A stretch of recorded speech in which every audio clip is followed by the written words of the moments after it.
We need employees who are more cooperative." The words echoed in the sterile silence of the conference room, each syllable a perfectly polished stone dropped into the placid water of my professional life.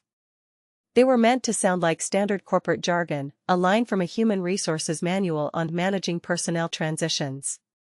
But I heard them for what they were, the final, crushing blow in a war of attrition I hadn't even realized I was losing until it was too late. My name is Jenna. I'm 34 years old, and until that Tuesday morning, I had been a project coordinator at Redline Dynamics in Seattle for 5 years. 5 years of grinding. 5 years of 12-hour days fueled by lukewarm coffee and the quiet, desperate hope of climbing the ladder. 5 years of meticulously managing client budgets, juggling impossible deadlines, and most importantly, keeping my mouth shut when my manager, Gavin Reed, made his comments. Gavin was my manager, a fact he seemed to believe granted him a set of unspoken privileges. He was a man carved from the smooth, polished marble of corporate ambition, with a smile that never quite reached his eyes and a handshake that always lingered a second too long. In the beginning, his behavior was easy to dismiss, to rationalize away as the awkward attempts of a superior trying to be one of the team. It started with the lingering glances, his eyes tracing the lines of my blouse during meetings as if he were critiquing the stitching. Then came the comments. "That color really brings out your eyes, Jenna," he'd murmur as I passed his office, the words just loud enough for me to hear but quiet enough to be deniable. His excuses to stand too close during meetings became a grotesque ballet I learned to navigate, subtly shifting my weight or creating a barrier with my notepad. I told myself it was harmless office small talk, the kind of casual unprofessionalism my dad had warned me about. "Women in business need thick skin, honey," he'd always said. So I grew mine, layer by layer, until it was an armor I wore every day. I redirected every personal question, deflected every compliment that felt less like praise and more like an assessment. I kept everything professional, told myself it wasn't worth making waves. I had student loans up to my neck from a master's degree in business administration and was desperate for the steady paycheck Redline provided. Rocking the boat wasn't an option. For the first year, it was almost bearable. Gavin was, in many ways, a good boss. He gave me challenging projects, trusted me with high-stakes clients, and even backed me up when those clients got difficult. He saw my potential, or so I thought. He asked about my career goals, my 5-year plan, and made me feel like he was invested in my future at the company. That belief, that fragile hope, was the currency I used to pay for my silence. The company was expanding, breaking new ground in Las Vegas. New territory, new clients, new opportunities. It was the talk of the office, a current of excitement that ran through every department. I'd been hoping for a promotion, maybe even team lead on the new project. I'd earned it. I'd put in the time, the sweat, the silent endurance. My performance reviews, for 4.5 years, had been flawless. I was a model employee. I was dedicated. I was, I thought, indispensable. But as the years wore on, the armor grew heavier. The comments became more frequent, the accidental brushes in the hallway less accidental. By year 3, his behavior had escalated. He'd find excuses to touch my shoulder during meetings, a proprietary squeeze that sent a chill down my spine. He'd ask about my dating life, my weekend plans, his questions laced with an intimacy I found revolting. The real shift came when I got engaged to my boyfriend, David. I wore the simple diamond on my left hand like a shield. I thought it would be a clear, unspoken boundary. I was wrong. Instead of backing off, Gavin's attitude shifted from predatory charm to a cold, biting critique. My performance reviews, once glowing, suddenly had notes about my lack of responsiveness to management directives and issues with collaborative teamwork. He became hypercritical, finding fault in reports that were identical in format to ones he'd praised a month earlier. The engagement didn't last. The constant stress from work, the person I was becoming just to survive it poisoned everything. David and I broke up after 2 years, and somehow, Gavin found out before I'd told anyone at work. His mood improved dramatically.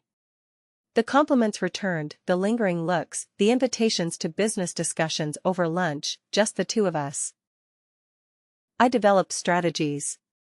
I never worked late if he was still in the office. I always kept my door open during our one-on-one meetings. I started bringing coffee from home so I wouldn't have to use the break room, his favorite place to corner people. I thought I was managing the situation. I saw the sympathetic looks from Patricia in accounting, the way Jake from IT would position himself between us at company events. Everyone knew, but no one said anything. That's how these things work in small companies. Everyone sees the rot, but no one wants to be the one to cut it out, lest they get infected themselves. Then came the Las Vegas trip. Instead of a promotion, Gavin called me into his office on a Tuesday morning. The blinds were drawn, casting the room in a dim, conspiratorial light. He was leaning back in his oversized leather chair, a smug look on his face that I'd learned to hate. "Big news, Jenna," he began, steepling his fingers. "We're heading to Vegas to survey the market. Just you and me." My heart sank, but I kept my face a neutral mask. "That's great news, Gavin. When are we leaving?" "Next week. It'll be a quick trip, but we'll need to stay overnight. Survey the market, meet with some potential clients." He smiled that smile, the one that made my skin crawl. "Hotels are booked tight, though. Company budget, you know." He let the words hang in the air, a threat wrapped in the guise of fiscal responsibility. "We'll have to share a room." I stared at him. 5 years of his lingering glances, his comments about my clothes, his excuses to stand too close, it all culminated in this moment. 5 years of me biting my tongue, redirecting, deflecting. 5 years of telling myself it wasn't worth it. But this was different. This was a line I would not let him cross. I had redirected every conversation, kept everything professional, told myself it wasn't worth making waves. But this was a tsunami, and I refused to drown. "That's not going to happen," I said, my voice colder and steadier than I felt. His smile faded, replaced by a flicker of disbelief. "Excuse me?" I said no, I repeated, the words feeling like a liberation. "I'm not sharing a hotel room with you." He sat forward, his voice dropping to a low, menacing tone. "Jenna, I think you're misunderstanding the nature of this assignment. This is business, nothing more," I countered, my own voice firm. "Then we can get separate rooms." "The budget doesn't allow for that," he hissed. "Then I'm not going." We stared at each other across his desk. I could see him processing this, the gears in his mind calculating his next move. In 5 years, I'd never directly refused him anything. I'd deflected, sure. Redirected. But never a flat no. "I see," he said finally, a dangerous calm settling over him. "Well, I suppose I'll have to reconsider your role on this project." It was a clear threat. My career, my future at this company, hung in the balance. But for the first time, I felt a spark of defiance that was stronger than my fear. I nodded, a single, sharp movement, and walked out of his office.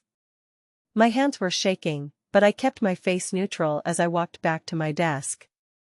I tried to focus on the quarterly reports, but the words blurred.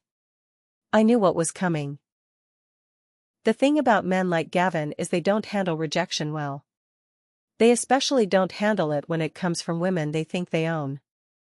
I'd worked for him long enough to know he'd find a way to make me pay for embarrassing him. I just didn't think it would happen so fast. 2 days later, the call came from Human Resources. 2 days later, I was sitting in that same sterile conference room, this time with Sandra from HR, Gavin, and a man in an expensive suit I didn't recognize, who was introduced as Robert Chen, from the company's legal department. Sandra, who had always been pleasant, couldn't meet my eyes. "Jenna," she started, her voice rehearsed. "We've received reports about interpersonal conflicts affecting your work performance. Specifically, issues with collaborative teamwork and responsiveness to management directives." I looked at Gavin. He was staring at his hands, playing the part of the reluctant manager forced to discipline a difficult employee. It was a masterpiece of corporate theater. I see, I said, my voice betraying none of the fury boiling inside me. Could you be more specific about these reports? That's when the lawyer, Robert Chen, spoke for the first time. He opened his briefcase and pulled out a folder. Mr. Reed has documented several instances of insubordination and unprofessional behavior, he said, his tone as cold as a morgue slab. Refusing work assignments, challenging management decisions, creating a hostile work environment. Hostile work environment? I repeated, the irony so thick it was suffocating. Yes, Sandra said, finally looking at me, her expression a mixture of pity and corporate duty. We take these matters very seriously. After careful consideration, we've decided to terminate your employment, effective immediately. I sat there for a moment, the words washing over me. 5 years of clean performance reviews, 5 years of hitting deadlines, managing difficult clients, covering for coworkers. And now I was the problem. Your attitude problem is affecting the workplace, Gavin said, finally looking up, a sliver of triumph in his eyes. We need employees who are more cooperative. Cooperative. There it was. The word that meant everything. I understand, I said, my voice still steady. I wouldn't give them the satisfaction of seeing me break. The lawyer slid a document across the table. The company is prepared to offer you 2 weeks severance, he said. Contingent on signing this non-disclosure agreement. Standard practice. I scanned the document. Legal language about not disparaging the company, not discussing the circumstances of my termination, not pursuing legal action. They wanted my silence. They wanted to buy it for the price of 2 weeks' pay. I'll need to review this with my own attorney, I said. Gavin's jaw tightened. The lawyer's professional veneer cracked for a second. That's your right, of course, Chen said smoothly. But the offer expires at close of business today. I nodded, stood up, and shook hands with Sandra. I didn't look at Gavin. Thank you for the opportunity to work here, I said, the corporate platitude tasting like ash in my mouth. I've learned a lot. I walked back to my desk, packed my personal items into a cardboard box, and left the building. I didn't say goodbye to anyone, didn't make a scene. I just walked out with my dignity intact. But sitting in my car in the parking lot, the carefully constructed dam of my composure finally broke. I didn't cry. Instead, I felt something I hadn't felt in years. Not defeat, not humiliation. Clarity. Gavin thought he'd won. He thought he'd silenced me, gotten rid of a problem employee who wouldn't play along. He had no idea what he'd actually done. He'd freed me from needing this job. And that changed everything. I drove home and made myself coffee. Then I sat at my kitchen table and started planning. I didn't sign their non-disclosure agreement. Instead, I called David's sister, Lauren. She'd graduated from law school 2 years earlier and worked for a powerhouse firm downtown. She was sharp, tenacious, and had always seen right through Gavin. They're trying to buy your silence, she said after I recounted the meeting. 2 weeks severance for 5 years of employment? That's insulting. What are my options? I asked, my voice raw. You could file a complaint with the Equal Employment Opportunity Commission. Sexual harassment, retaliation, wrongful termination. But you'd need documentation. Do you have anything in writing? I thought of the years of veiled comments, the conversations that always happened behind closed doors. No, I said, my stomach sinking. It was all verbal. Okay, Lauren said, her tone all business. This will be harder, but not impossible. Let me make some calls. That's when Gavin made his biggest mistake. The next day, Robert Chen called my personal cell. Jenna, this is Robert Chen from Redline Dynamics. I understand you've been in contact with outside legal counsel regarding your termination. I want to be very clear about something. The non-disclosure agreement you refused to sign contained important protections for both parties. Without those protections, we may be forced to take a more aggressive stance. Meaning what, exactly? I asked. Meaning we have documentation of performance issues dating back 2 years. Missed deadlines, client complaints, insubordination. If this matter proceeds to litigation, we'll be forced to present evidence that your termination was entirely justified and had nothing to do with any alleged harassment. I felt my stomach clench. Are you threatening me? I'm explaining the legal realities of your situation, he said, his voice slick with condescension. The offer stands until the end of business today. 2 weeks severance, mutual non-disclosure. A clean separation. After today, any settlement discussions would necessarily be less favorable. He hung up before I could respond. I called Lauren immediately. They're threatening to fabricate performance issues, I said, my voice shaking with rage. They can't do that, can they? They can try, she said grimly. But you have 5 years of performance reviews, right? A clean record? Up until this year, I admitted. Gavin gave me 2 negative reviews after I started refusing his invitations. When exactly did those negative reviews start? I pulled up my email archives. March and June. Right after I told him I wasn't interested in having dinner with him. Perfect, Lauren said. That's textbook retaliation. The timing alone proves your case. But when I went to my email the next morning, something was wrong. My work account had been deactivated, which was expected. But my personal emails from colleagues were gone. Messages I'd forwarded to my personal account, backup copies of documents, performance reviews I'd saved, everything related to Redline Dynamics had vanished. I called my internet provider. There was a legal request for data removal, the technician told me. A court order. They had to comply. What court order?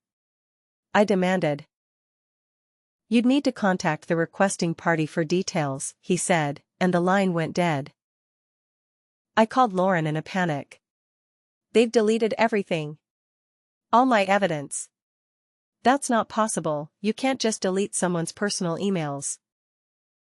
They did it somehow, she said, a grim silence on the other end of the line. Jenna, who exactly are we dealing with here? How big is this company? I looked up Redline Dynamics' corporate structure online. What I found made my blood run cold. They weren't just a logistics company. They were a subsidiary of a much larger defense contractor. Government connections, military contracts. The kind of company that probably had lawyers who knew exactly how to make problems disappear. I spent 3 days in my apartment feeling defeated. Every avenue seemed blocked. My evidence was gone. My EOC complaint looked weak without documentation, and Redline's lawyers had made it clear they'd fight dirty. But Wednesday evening, something unexpected happened. My doorbell rang. Patricia from accounting stood on my doorstep, looking nervous. I hope you don't mind me coming by, she said, wringing her hands. I got your address from the employee directory before they updated it. I invited her in, made coffee, and waited for her to speak. I heard what happened, she said finally. About the Vegas trip, about your termination. I wanted you to know, you're not the first. My coffee cup stopped halfway to my lips. What do you mean? 3 years ago, there was another woman. Kelly Morrison. She worked in client relations. Same thing happened to her. Gavin made advances, she refused, and suddenly she was terminated for performance issues. What happened to her? I whispered. She tried to fight it. Filed complaints, hired a lawyer. The company buried her in legal motions until she ran out of money. She eventually took a settlement, just to make it stop. Patricia reached into her purse and pulled out a flash drive. But she kept copies of everything. Every email, every performance review, every interaction with Gavin. She then reached in again and pulled out a worn manila folder. And I've been keeping records, too. Every time I've seen Gavin behave inappropriately, every conversation I've overheard. I never knew what to do with the information, but I couldn't just ignore what was happening. She handed me the folder. I knew someday, someone would need proof. I just didn't have the financial stability to be that someone myself. By Friday, we had statements from 9 women spanning 6 years. Lauren introduced me to her firm's senior partner, a woman named Margaret Walsh who specialized in employment law. Margaret had silver hair and steel in her voice, the kind of lawyer corporations actually feared. I've seen companies like Redline before, she told me during our first meeting. Defense contractors with government connections think they're untouchable. But sexual harassment law doesn't care about your security clearance. We developed a strategy. First, file an amended EOC complaint with Kelly's and Patricia's evidence. Second, reach out to the local media. Margaret had contacts at the Seattle Times who covered workplace issues. Third, identify other potential victims through social media and professional networks. The key is momentum, Margaret explained. Once the first story breaks, other women will come forward. They always do. But we need to move carefully. Redline has already demonstrated their willingness to play dirty, and we can't afford to give them any ammunition. Margaret filed the amended complaint Monday morning. Tuesday, the Seattle Times published their investigation. The headline read, "Defense Contractor Faces Multiple Harassment Allegations." The story laid out the pattern of behavior, the company's responses, and the broader implications for workplace culture in the defense industry. Redline's stock price dropped 12% by market close. Wednesday morning, my phone rang. It was Robert Chin again. "Miss Whitmore," he said, his voice stripped of its earlier arrogance. "I think we may have been hasty in our previous communications. My client is prepared to discuss a reasonable settlement that addresses your concerns." "What kind of settlement?" I asked, my voice cool. "Full salary compensation for 12 months, positive references, and a contribution to a women's workplace advocacy organization of your choosing. In exchange for standard non-disclosure terms." "What about the other women?" "That would need to be discussed separately," he said quickly. I hung up and called Margaret. "They're trying to isolate me from the group," I said. "Classic divide and conquer," she replied. "They want to silence you before more women come forward." "How many calls have you gotten from reporters?" 15 since yesterday." "Good. The pressure's working. Don't take any interviews yet, but let them know you're represented by counsel and considering all options." Thursday brought another development. The Department of Defense announced they were reviewing Redline's government contracts in light of the harassment allegations. For a company that derived 60% of its revenue from federal contracts, this was devastating. Friday afternoon, Margaret called with news. Redline's board of directors held an emergency meeting. Gavin Reed has been terminated, effective immediately. They've also agreed to establish a $10 million fund for workplace harassment prevention and victim compensation. "What about the other women?" I asked. "They'll all be offered settlements based on their individual circumstances. And the company has agreed to independent oversight of their human resources practices for the next 5 years." I sat in my kitchen, staring out the window. 2 weeks ago, I'd been terminated for refusing to share a hotel room with my boss. Now, he was the one out of a job. But there was still one more call I needed to make. Saturday evening, 7:30 p.m., I sat at my kitchen table with a glass of wine and my phone. I'd been thinking about this call for weeks. Not because I wanted revenge, exactly, but because there was someone who deserved to know the truth. Cynthia Reed answered on the third ring. "Hello? Mrs. Reed, this is Jenna Whitmore." I used to work for your husband at Redline Dynamics. Silence. Then, I heard about the news stories. I imagine you did, I said. I'm calling because I thought you should know that this wasn't just about work. The harassment wasn't just professional misconduct. What do you mean? She asked, her voice small. I took a breath. He told me several times that his marriage was ending. That he was planning to leave you. He said you didn't understand him, that you'd grown apart. He used that as justification for pursuing other women. More silence. He's been telling women for years that his marriage was basically over, I continued, that he was just waiting for the right time to file for divorce. I thought you should know that.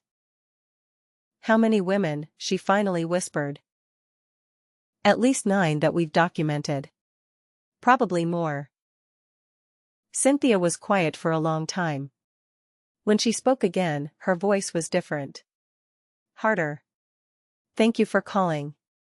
I need to ask you something. Do you have any evidence of him discussing our marriage with you or the other women? Text messages, voice recordings, I said. And several of the other women received similar communications. Would you be willing to share those with my attorney? Of course. Good, she said, her voice like flint. Because I filed for separation this morning. And now I'm filing for divorce, on grounds of adultery and emotional abuse. 3 months later, I started my new job at Bright Crest Analytics, a mid-sized consulting firm in downtown Seattle. Better salary, better benefits, and a female CEO who'd specifically recruited me after reading about the Redline case. The settlement money allowed me to take my time finding the right position. I'd turned down several offers from larger companies that felt too much like my old job. I wanted something different, somewhere I could rebuild my career on my own terms. Gavin's divorce was finalized in February. Cynthia got the house, half his retirement fund, and full custody of their teenage daughter. The recordings I'd provided had helped establish a pattern of deception and emotional manipulation that extended far beyond his workplace behavior. He moved to Phoenix and took a job with a small construction company, no management responsibilities, no female subordinates. His new employer had done their homework. Kelly Morrison reached out last month to tell me she'd been hired by a nonprofit that advocates for workplace harassment victims. She was using her settlement money to fund their legal assistance program. Patricia got promoted to accounting manager at Redline after Gavin's departure. The new department head was a woman who'd been brought in specifically to rebuild the company culture. I kept the flash drive Patricia had given me. Sometimes, I'd look at it and remember how alone I'd felt that Tuesday morning when Human Resources called me downstairs. I'd thought I was fighting by myself, against an entire system designed to protect men like Gavin. But I wasn't alone. None of us were. The women who came before me had been documenting, recording, and waiting for someone to take the first step. When I finally spoke up, they were ready. Sometimes justice takes time. But it's worth waiting for.